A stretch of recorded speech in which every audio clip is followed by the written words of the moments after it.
आप सुन रहे हैं एजी एंटरटेनमेंट की धमाकेदार प्रस्तुति। Music by DJ Kanchan Raj, Hajipur Vaishali.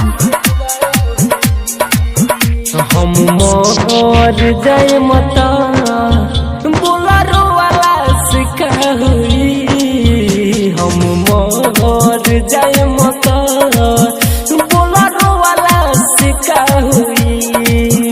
बड़ा बहायात को दिहनु, बड़ा बहायात को दिहनु, दागा धोला सुना धोई। हम मोर जय मता बोला रोला सिका हुई। हम मोर जय मता बोला रोला सिका हुई। Recording by AG recording studio. Mix by AG recording. DJ Kanchan Raj, Hajipur Vaishali.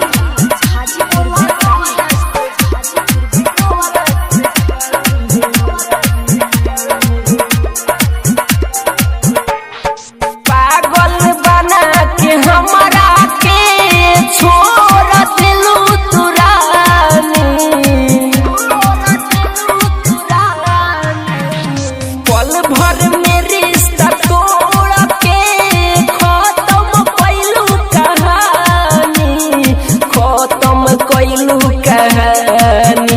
अर्थी मन सजाई, अर्थी मोर सजाई, आँखों फोड़ला से का होई। हम मोर जय मता बोला रोवाला से का होई।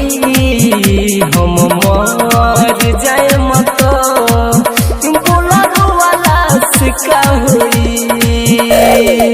Recording by AG recording studio.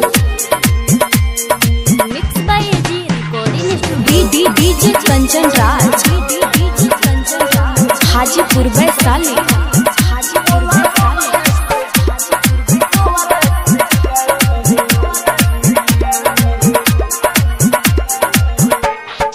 मोहरे जिए के वादा कैलू, छोड़ब न कबो साथ।